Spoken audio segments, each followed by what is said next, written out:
We're so late. Good evening. We're ready to get started 3 minutes ago. Nobody was. Come on, you gotta. We need some. Yeah, Michael's not here. I know, it's true. Yeah, sure. All right, we're going to be learning just Daf Mem tonight. Tomorrow and the next day, I'll be posting recordings.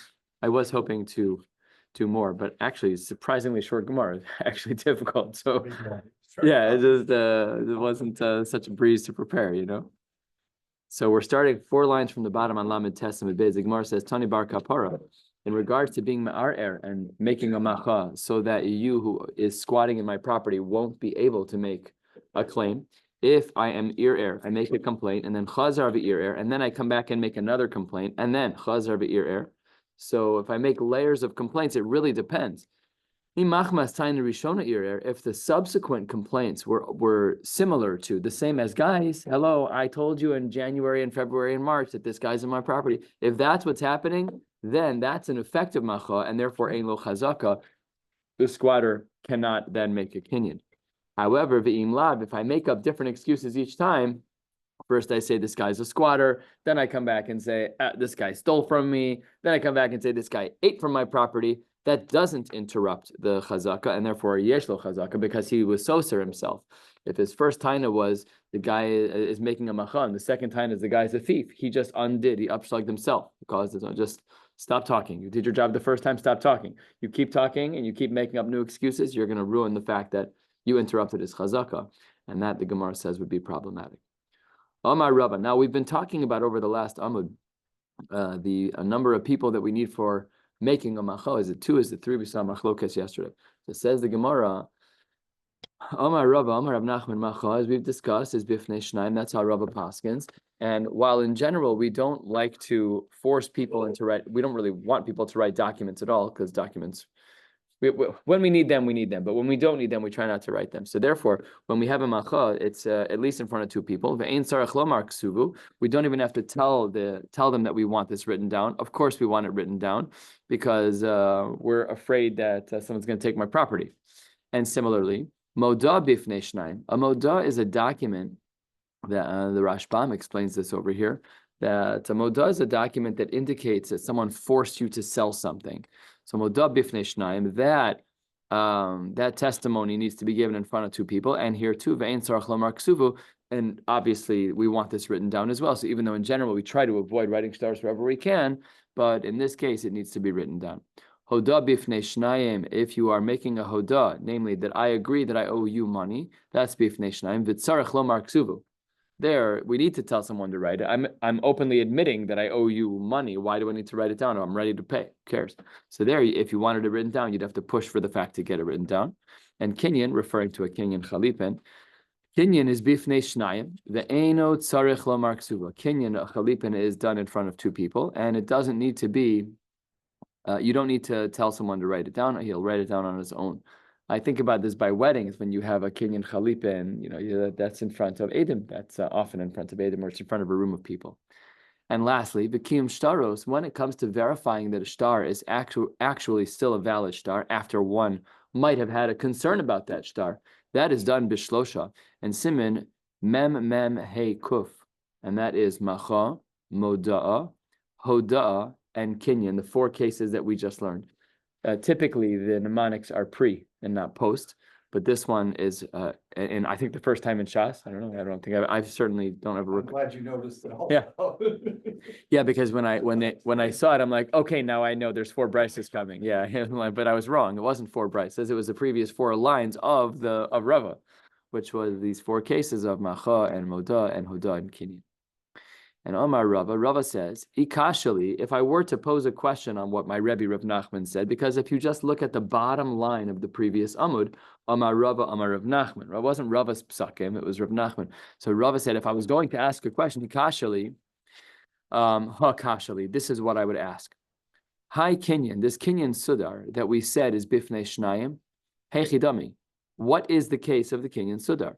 If we look at a kinyan sudar kemaisa bezdin, as though you are doing a maisa bezdin, so then liboitz lasa, then we should have 3 people who are involved as dayanim, at least dayanim stam, not maybe like by the hataras nadarim type of bezdin. And ilokim ma'aseh bezdin, and if it's not like a ma'aseh bezdin, dummy, so then amai eno tzarech lomar ksuvu. Why would you not then need to tell them that it should be written down? It's not a ma'aseh bezdin. So it says the Gemara, Basra deboy hadar pashta. Rava asks the question and then he answers them. Lo'olam, really the case of kinyan sudar is lav k'ma'aseh bezdin. Really, a kinyan sudar only requires two people, and therefore, and it's not a ma'aseh bezdin. What's the reason over here why we say the Eno Tzarech Lomar Ksuvu? Why do they not need to tell them to write it down? Because Mishum Destam Kinyan L'Chsiva Omed. In general, with Kinyanim, this is how all of Shas has gone for us so far. Almost every Kinyan that we know of, we often find that it's written down as well. And then the Gemara says, Rabba v'Rav Yosef Darmi Tarvaya Lokas Vinan Moda Ella Amandalo Tzais Dina. The only time we write a Moda, which is a document that says that Rab is coercing me to buy, the only time that happens is if Rab wouldn't go to Bezdin. That's what the Gemara says, Amandalo Tzais Dina, a person who doesn't listen to a summons from Bezdin. Because if Rab is being a jerk of a salesman and he's like forcing me to pay, so I'll just take him to Bezdin. But he's being belligerent, and I know him, and he knows that I know that he won't go to Bezdin, so he's playing his cards. So says the Gemara that Rabba and Rav Yosef both were of the opinion that a moda, a claim, I should say, a claim that Rab is forcing me to pay is only made in a case where the Rab in the scenario, which is the seller, is someone who would not otherwise go to Bezdin. But Abaye v'Rava, which was one generation later than Rabba and Rav Yosef, they disagreed. Damri tarvayo afilu alai ve'alecha. Even for me and for you, you can always write a moda. It's not only in cases where someone isn't going to go to Bezdin like Rab, but it could be anybody. Amrei Naharda, last line of Mem Amud Aleph. Amrei Naharda, Kol Moda, any claim of Rab coerced me to sell, the Loch Sivba, that doesn't have the following language of Anan Yadinan Bey, we know about him, Be'onsa de Planya, Lav Moda'ahi. So says the Gemara, that's not considered to be a moda. If all I say is that if all the Edom says, we the Edom know that Phil claimed that Rab coerced him, that's insufficient. So says the Gemara, moda demai. What was the moda about when you say that if it's missing these words, it doesn't count? I degita udematanta. If we're talking about a get or we're talking about a shtar matana, so those documents are giluya milsa ba'almahi. That can't be what we're talking about, because what do you mean that it's not a moda? Those things are only giluya milsa. Once you see that she's divorced, she's dating another man, they're clearly divorced, the ring is gone, that part's clear. And if you want to say that it's like a sale, Rava holds that we don't even write the shtar moda, that Rab is forcing me to sell something azvini. So says the Gemara, how do we then understand this line, that if it's the top line of Mem Amud Beis, that if we're missing the phrase of Anan Yadinan Bey Be'onsa de Planya, that it's not considered a moda? Really, says the Gemara, La'olam dezvini, we are talking about a case of a sale. But Modi Rava, while in general Rava is of the opinion that we would say that it doesn't count, that we would not have a moda in this case. But Bahama Rava lo kasvin and moda zvini, excuse me, he says L'olam dizvini, and Modi Rava hecha da anis. Rava says the case is different, where the whole setting is a case of ones. Uchmaisa de pardisa, like the story that takes place with an orchard. What is this story that takes place? We're 5-6 lines down. We'll be going to the Mishnah on the top of Mem Aleph Amud Aleph. Da'u Gavra, there was a man, the Mashkin Pardesa Lechavre. I gave over my field to you because I owed you $10,000, and I'm allowing you to harvest over 3 years to get to 10,000 apples. And that's what we do with Tlashne. Basra de'achla Tlashne Chazaka. After the 3 years, so then Omar, the guy who is benefiting from my field, says, Imazav Nisli Mutav. If you sell me the field, he's trying to twist his arm. If you sell me the field, wonderful. Below, and if you don't sell me the field, then kvishna l'shtar mashkanta, I'm going to hide the shtar that you gave me, that enabled me to eat the 10,000 apples to pay off the $10,000. Ve'amina l'kucha hi biyadi. So in such a case where the squatter, he wasn't really a squatter, but the person who benefited from the mashkon to get paid back, this is a case of, as we've been calling in the previous blot, mashkanta de surah, where I let you in my property because I owe you $10,000 and you can take 10,000 apples to get paid up. And even Rava would agree that in a case of a pure ones where someone's really forcing your hand, in that case, says the Gemara, that we do have a moda, we do allow for coercion documents to be written. And a third of the way down, 4 lines before the wide lines on Mem Amud Beis, the Gemara says, Amar Rav Yehuda, Hai matanta tmirta, if a person writes a document for a matana, but the document is written in private, lo magbinan be, that's not considered a valid document to collect from. That's shady. Why are you writing your document in a back alley? Go write it where everybody else writes it, in front of other people at a law office, we're getting notarized, whatever the case may be. So says the Gemara, Hechidami matanta tmirta. What is the case of writing a shtar matana when it's hidden? So this is 2 versions of Rav Yosef, and we will paskin like one of them by the end of the day today at the top of the next Amud. Amar Rav Yosef, one version of this matanta tmirta is, to Amar Luhu Lasadi, the guy says to the witnesses, Zilu atmuru, you guys go hide, b'kasvule, and then please write the shtar matana. That's one version of the shtar matana, is what it sounds like. The Edom wrote it in private, in secrecy. The Ika de Amri, halfway down, last of the short lines on Mem Amud Beis, Amar Rav Yosef, not that he told him to go write it in private, but rather to lo amar lahu teisbu b'shuko v'braisa. I didn't tell them to go write it in public. That's not what I told them. So my benai, what's the difference between these 2 cases? Ika benai ustama. Do we say, because the diuk of each of them is the opposite. If I tell you to write it in private, and that doesn't work, then stam will work.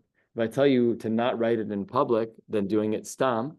So that would be also the opposite implication. So these 2 shitas of Rav Yosef have opposite implications.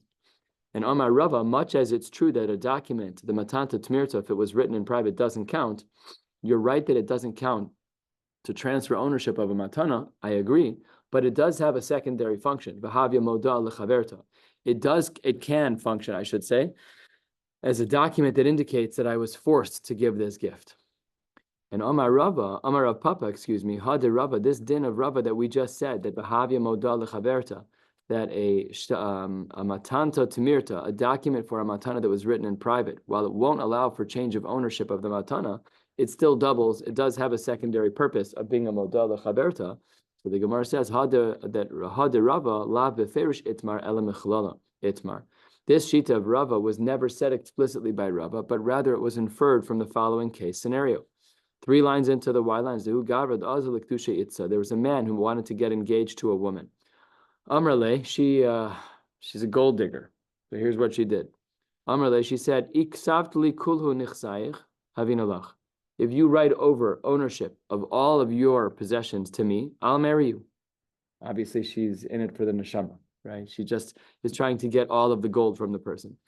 Lo havinalach. And if you don't write me a shtar that says that you'll give me all of your property, so then we're not getting married. And Azal, this man was passionate. He wanted to marry her. And Kasvela, the kulhu nichsi. He wrote over all of his wealth to this woman, and they got engaged. Asa Barek Shisha, his older son comes along. Amarle, Tati, this is not a good idea. You gave over all the money to this gold digger over there. What about this guy, referring to himself, the older son? He's like, what about this guy? Did you just meet this girl on like the Jewish dating app, and all of a sudden you're engaged and you wrote over all of your nechasim? Well, what about me? So the Gemara tells the story. Really, what ended up happening was Amar Lahu, the father said L'Saade to the Edom, Zilu Atmuru be'Ever Yamina. Go into this place. It's Ever Yamina is the name of the place. V'Kasvule, write all of my properties over to my son. And then only after the fact did he write one over to the wife. And the first one is valid, and the second one is not. So now we'll see how true that assertion is. The father was well intended. He clearly wanted to make sure his son actually got the money, but he also wanted to find a ruse with which to marry this woman, which puts a big kasha in the kedushin anyways, but we're not going to discuss that aspect. It says, the Gemara Asur L'Kamei de Rava, Amar Lahu, Rava says, Lo Markana v'lo Markana. The son doesn't get any rights to the wealth. Neither does the wife or the fiancé. And now, if we were to look at this shita of Rava, what would we assume? Man dechaza, someone who saw this psak of Rava, Savar, they might have assumed, you might have thought that because it was a moda lechaverta, that it really was clear that he was being coerced by this woman to write this document. Belohi, that's incorrect. Hasa mukha milsa demachmas onto the kasavla. That's 100% clear. That's not nothing unique. That's obvious and has nothing to do with the shtar moda. But in general cases, mar nichale delikne, umar lo nichale delikne. Usually it's not like that. Usually the cases are a little bit more clear. And the Rashbam, 3 lines from the bottom, explains what this means. Aval hacha, but in a general case, deleka tainus ones bebasraisa, lo havya matana tmirta kamaisa moda lebasraisa. Then the first gift will have no impact on the second one. Shehi asuya kitakana lebatola. They really just nullify each other. So therefore, in typical cases, we wouldn't be able to make this inference against Rava.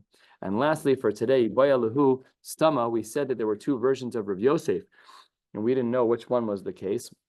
And the Gemara said that the nafkamina between his 2 opinions as to whether or not a matanta tmirta is where I ask the Eidim to write it in private, or the other version is where I don't ask them to write it in public. So we don't know what the answer is. So says the Gemara, Stama Mai, top of Mem Aleph Amud Aleph, Ravina Amar Lo Chai Shinan. He says by Stama that if they wrote it stam on their own, but nobody told them to do that, so then Lo Chai Shinan, Ravashi Amar Chai Shinan, V'Hilchos Chai Shinan, we are in fact concerned about this.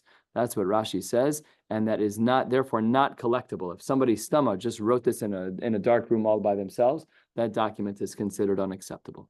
We'll stop right here at this Mishnah. No shiur in person tomorrow night or the next. And Mir Hashem will pick up again on Wednesday in person, but I will be posting a shiur tomorrow midday, before 5 o'clock, before my flight, and then again the next day at some point. Wishing you all a beautiful day.